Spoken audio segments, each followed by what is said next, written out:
Well, hello, and I'm back at Bike Treads, and today I'm going to be looking at, or we're going to be looking at, the 650 shotgun.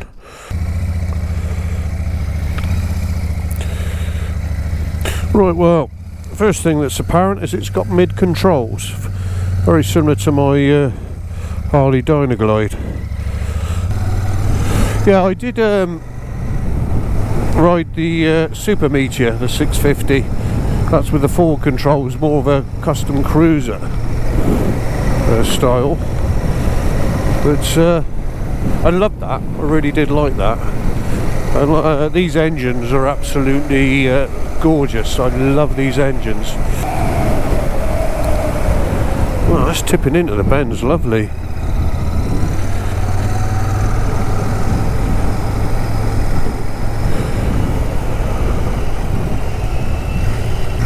First off, the gear lever operation isn't as smooth as the Continental.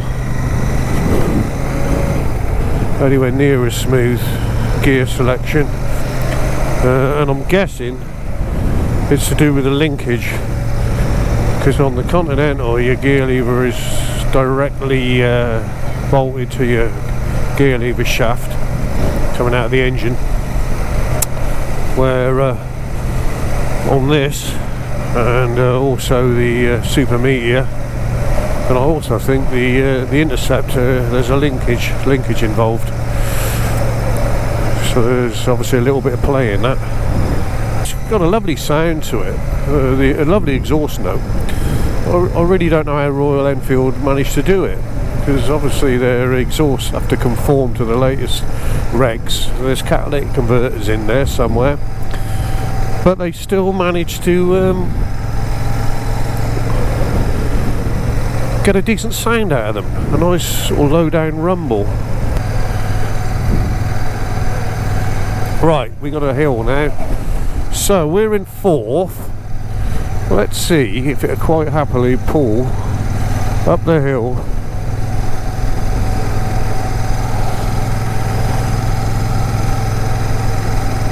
The fourth gear. I've just realised I ain't got a rev counter. Bloody hell. Oh, easily. That is lovely. That is gorgeous.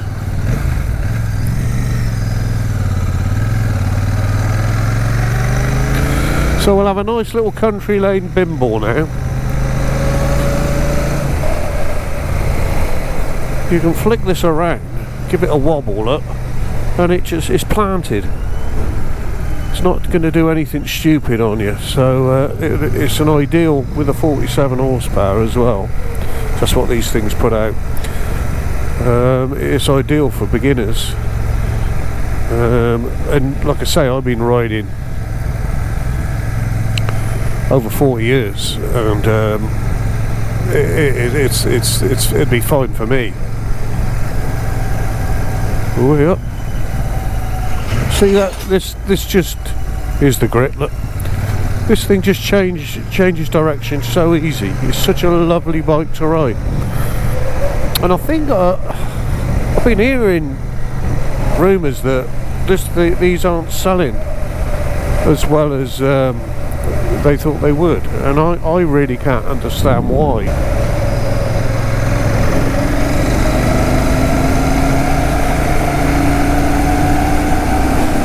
Yeah. Ooh, suspension's a bit firm as well.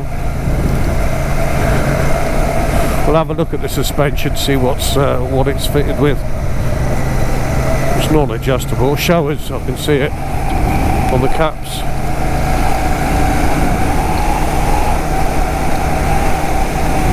Yeah, this is very much like riding a Bullet on steroids.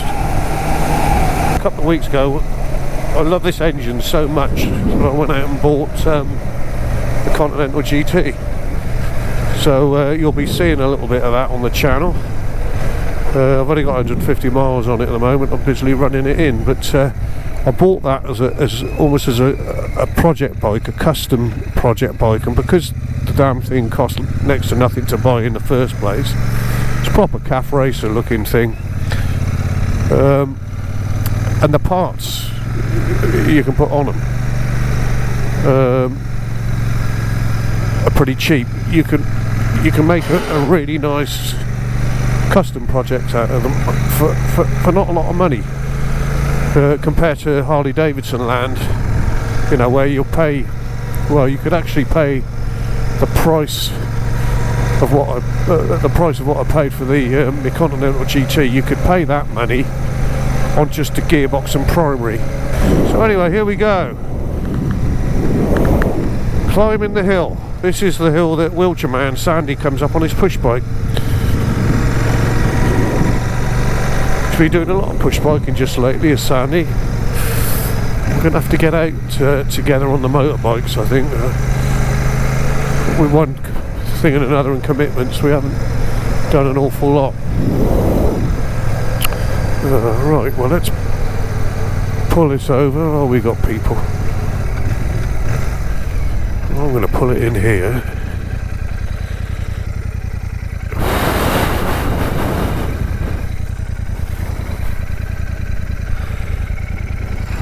And switch it off.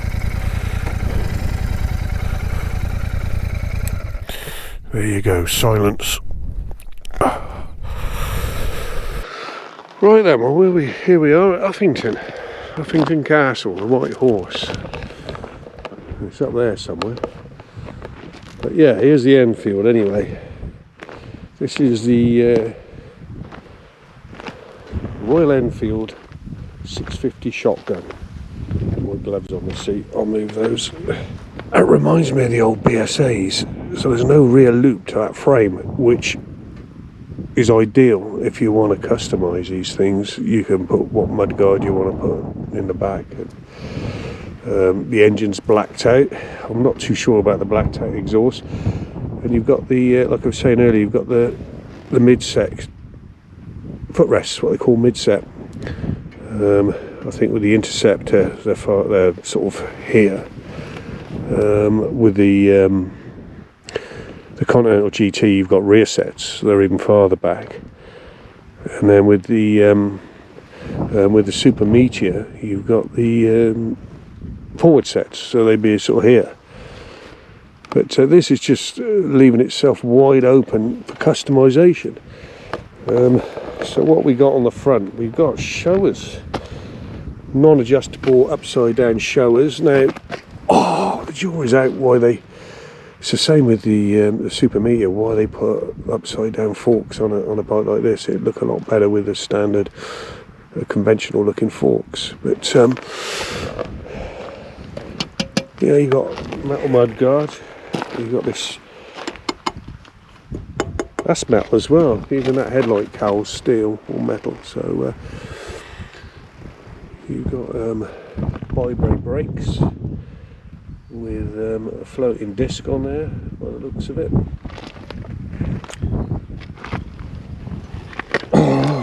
That's a little bit cheap, but for what these cost, I can't see that being an issue. The pipes, you've got catalytic converter in there.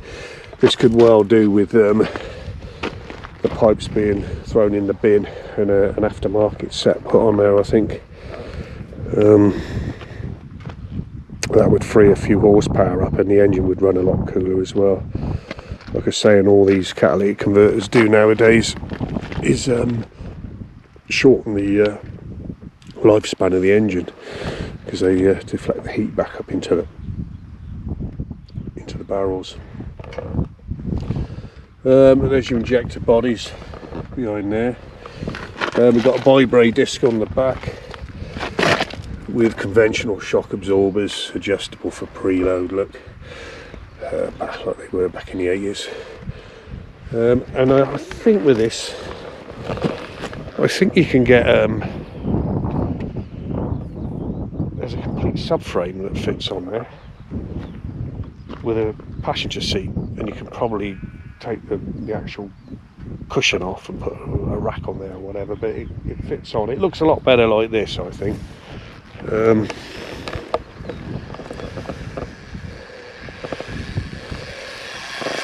So let's sit on it and see what we got. So yeah, like I say, we've got these are nice. I might get a set of those for my Continental. The new style, alley switch housing, that's nice, that's a nice touch. New style Royal Enfield switchgear, you've got what I call the turny buttons. I'm not a great fan of them, to be quite honest, but they feel good quality, the switches feel good quality. So we got main, dip, pass that way, well, they are pretty good. And then obviously your indicators, they're non-cancelling, so non-self-cancelling, so I'm a fan of that. I don't like self-cancelling indicators. My Harley's all over the place with the self-cancelling indicators on that thing. Horn button, and you should have there's a button on the front there which was probably scrolled through your see, there's a little spanner sign flashing on there. Yeah, your trip. So what's the actual mileage on this? Oh, hang on, trip Odo 291 mile. So the engine's not even run in yet, so that spanner, it's coming up to its first service, I think. On these things, I do believe it's 300 miles, or well, 3 to 500 I've been told. So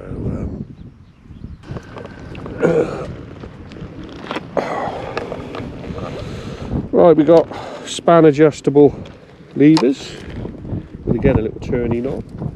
Pretty basic but nice. Same with the front brake. Now the brake lever has got plenty of feel, and you've got headlight is LED, so you've got an LED headlight there, and obviously the same at the back. LED rear light. Let's switch it on and see what they look like, shall we?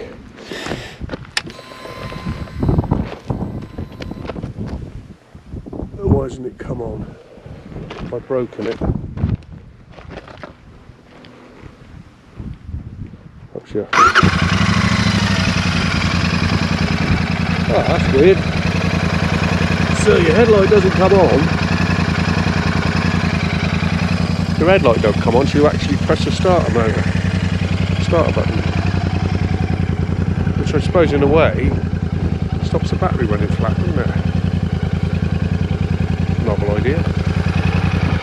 There's your rear. The indicators left.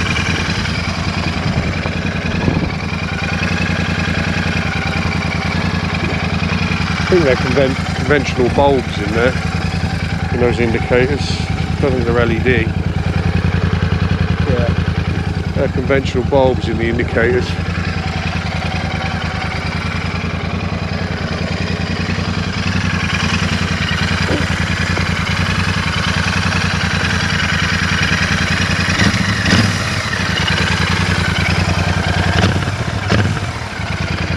I'm personally liking this bike.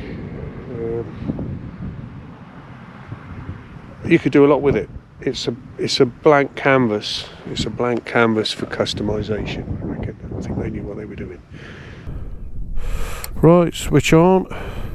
Sweep of the speedo. Trippers clicking in. That's the voltmeter as well. Which I think you could be able to bring information up on this. So neutral stands up. Flip of the turny button. And she's away, she's alive. Let's go and do a bit more riding, stuff that matters. The clutch is nice and light on this. Very nice clutch.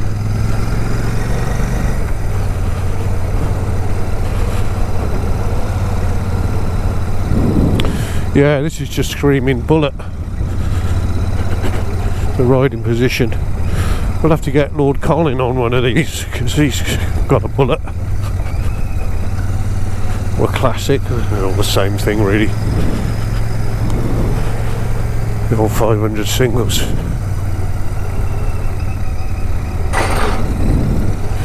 Like I say, over the 500 single, this thing's got a lot more get up and go.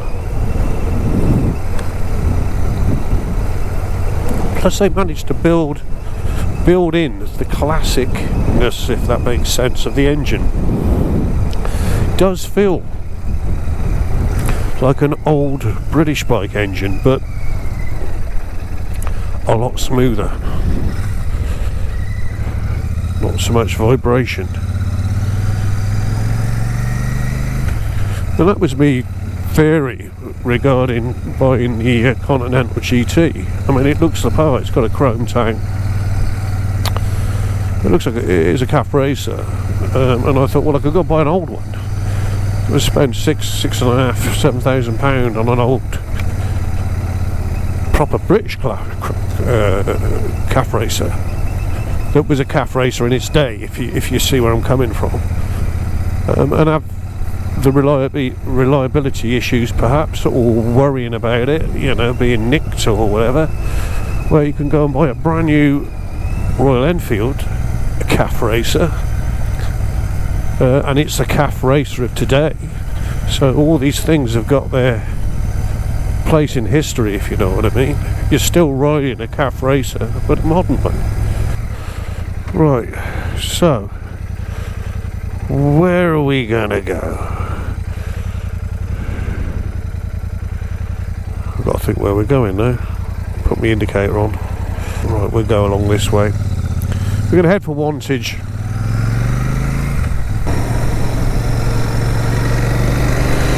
Handling wise, you can fling this thing around all over the place. Oh, suspension on. That jarred me back a bit then. Oh, bloody hell, yeah. Does bounce around a bit. Yeah, it does bounce you around a bit. But it's fun. Way up, thank you. I'll tell you what, the last few days I've had more cars pull across in front of me and out in front of me than I have for a few years, and that's all happening in a couple of days. I popped out to Avebury last night for a whiz round because there's obviously this summer solstice celebrations, and that was packed, and lots of half-wits in cars not looking at what they were doing there. But I didn't stop because it's just too many people. Like I say, I've got that place to myself most of the year. I mean, me and Wiltshire man, Sandy, it's our back garden all round there really. So I know it's the solstice celebration, but you know, I don't do lots and lots of people. So let's get on to the subject of brands and Royal Enfield and Triumph in particular. I did say on one of my vlogs, and I got some flack from one guy, I did mention that I think Royal Enfield, the Interceptor, is probably a more honest, what I call honest motorcycle, than your Triumph, your Triumph Bonneville or whatever, your Blur Triumph Bonnevilles.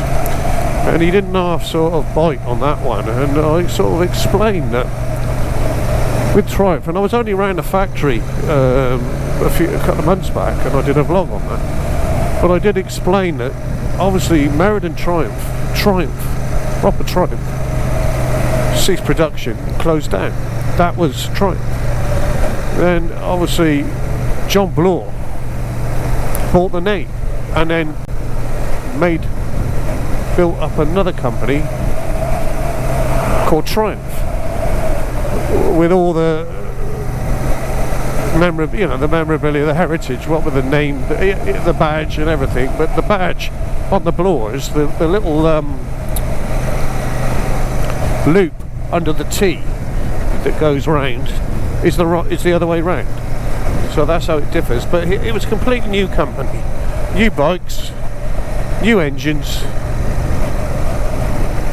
start from scratch. Now, if we flip over to Royal Enfield were producing bikes obviously in the 60s in the UK, and they also had a factory in Madras in India, and that factory was a satellite factory and then became its own little entity. So that was Enfield India, but they had the same tooling. They were making the same blooming bikes for years and years, hence the bullets. You know, they made those for years, so there was nothing different about it. So that was like an offshoot of Royal Enfield, but Royal Enfield in the UK went bust, but the factory in India kept going. So there's the heritage, and they've now, with their design teams, they've always had strong links with the UK, and they're clever. They realise that it's beneficial for them to keep strong links with the UK. So their design centres in the UK, their frame makers, Harris make the frames on some of the bikes. You know, so, and I've heard that some of the ex-Triumph designers work for Royal Enfield. So Enfield India acquired, I don't know what happened, but there was a bit of a wheeling and dealing went on, and they acquired or reacquired the Royal part of Royal Enfield. So they've ceased to become Enfield India. They're now Royal Enfield, and you can see what they've done with the company. But that is basically the same company from back in the 50s and 60s, the Indian. So there's more, they've got more claim, if you know what I mean, on the credibility. They got more claim on the heritage side of it than I think Triumph, modern Triumphs, but all Triumphs, because that's a completely new company. Did that make sense? Am I waffling? Oh no, shut up. Yeah, we're coming into Wantage now. This thing, the brakes are brilliant on this, superb. I don't know why people moan about the brakes. What you do is you put your fingers on the lever like that and just squeeze. And the harder you squeeze, the quicker it'll stop. None of that. None of your Brembo, that sort of thing that all these kids are used to nowadays. You just good old school, fingers on the brake lever and give it a damn good squeeze. And it'll pull up easily. Well, in fact, that'll pull up with one finger. I'm saying that, or two fingers, not an issue. Anyway, what gear am I in? 5th. See, I've got another one here. That's like that's a tall gear, that's 6. But it's still pulling easily from 40 mile an hour down into 30, into a 30 now. The fueling on this is lovely. Royal Enfield have got their fueling on their bikes absolutely bang on. I've not ever ridden a bad modern Royal Enfield, you know, fuel injected Royal Enfield that's had bad fueling. So yeah, 10 out of 10 for the fueling. Unlike some of the Chinese stuff that's about, which can be quite horrendous. Wantage is an absolutely lovely little town. And of course Wantage was the capital town of Wessex at one point. King Alfred's of Wessex, and he did have a palace here. This is always a bit dodgy. I had to bring an Arctic round here once, many years ago, when I was learning to drive, and he brought me round here on my test. But yeah, here we go, the square at Wantage, and there is, there's always a few bikes parked, and there's King Alfred. We'll do a loop. Show you the square. There's Bugsy's pub, the Bell Inn. Bugsy's always in there, my mate Bugsy. So there's Alfred, look. Evo, rigid frame Evo.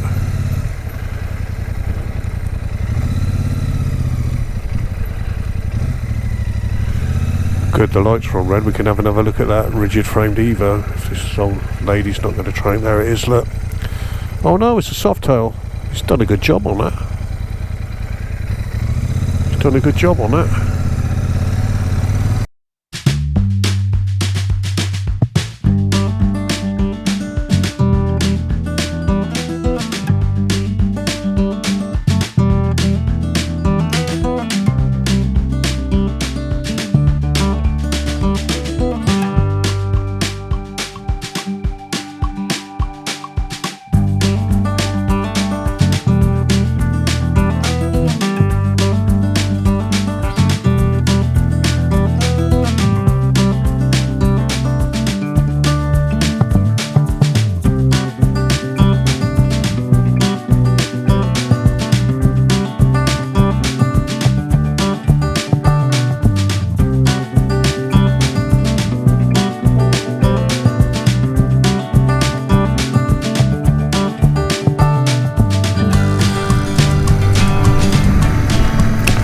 So yeah, we'll hang a left here and we get on the road to the Swan at Radcott. See again, 50-mile-an-hour road. It's pointless having a superbike, isn't it? It really is.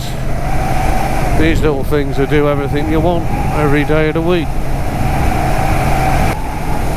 I'm not sure what's going on regarding this motor and the vibrations, but you set this at 60. We're alright at 55, so as you get up to 60, which if I was riding my Continental GT would be just under 4,000 revs, and it'd be as smooth as butter. Now this, you're getting really annoying vibration coming up through the seat. And when I say annoying, it is. It's more annoying than any Harley I've ridden. And that sounds bad, but I mean obviously the dyno's rubber mated, so you're not getting any vibration on that. But the old shovel head, I wouldn't say the vibration coming off of that was as annoying as what I'm getting coming off of this at 60 miles an hour. It's right up here. See, it's coming in now. It's coming in now, and it's really, I'm not liking it. So whether it's this specific bike, like I say, it's the same engine as my Continental. Obviously the frame's different, so it could be pinned down to it having a different frame. The Continental and the Interceptor's frames are Harris design frames, where this shares the frame with the Super Meteor. And to be quite honest, I can't remember. It's been a while back now, but I can't remember the Super Meteor vibrating like that, so like this does. So anyway, Swan at Radcott, beautiful, River Thames. And that bridge I just came over has had two civil wars, seen two civil wars. One War of the Roses, would you believe? So yeah, it's that old. And the other one, the good old English Civil War, involving obviously Oliver Cromwell and King Charles I, and Oliver Cromwell blew most of our bloody castles up. Puritans, but hey.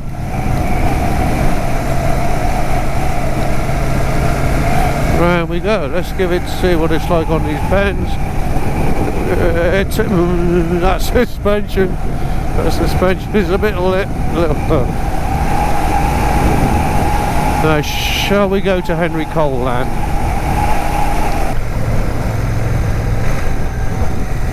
Right, 20 mile an hour, here we go. Shall I get off and push it?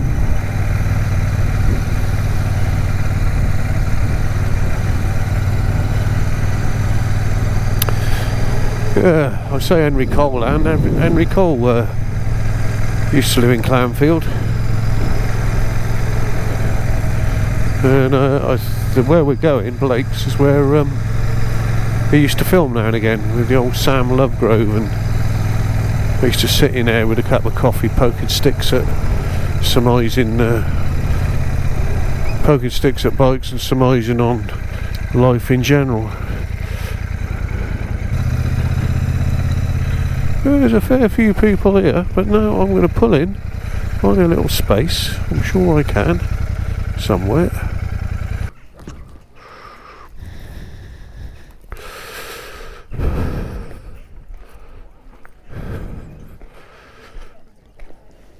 There it is. Let's have a quick look round. Lovely little place.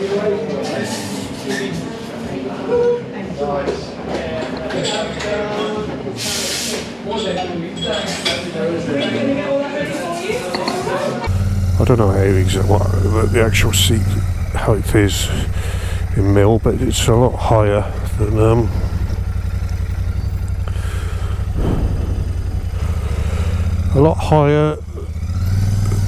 than the Super Meteor. So okay, what's my verdict on this bike then? What's my verdict on the Royal Enfield shotgun? Well, I think it's a lovely bike to ride, as it is comfortable. It reminds me very much of a 500 Bullet, the way you sat on it, where the bars sit and where your feet are. The suspension a little bit harsh, but does the job. The engine's an absolute peach, that goes without saying. It's going to be. Like I say, it's a good all-round package. The only thing that lets it down for me is that vibration. That comes in around about 4,000 revs, and it is annoying, and it comes up through the seat. Only the seat. Now, like I say, my theory is this seat is bolted onto the frame with one bracket, like a spar, and I reckon the vibration transmits up through the frame, because you don't. I didn't notice it on the Super Meteor, which is the same frame. So I reckon it transmits up through that single bracket, that spar, holding the seat on, right to your bottom, and that's what's happening. That's my theory. So here we are again on the home run, on the way back to Bike Treads. And again, I'd like to thank them, as always, for letting me out on this thing. I hope you've all enjoyed the review. I haven't come out armed with stats and bits of paper with specs and God knows what on. I've just spin off the cuff and just an honest opinion of what I think of the bike, and it is a nice bike. Yeah, thanks for watching, and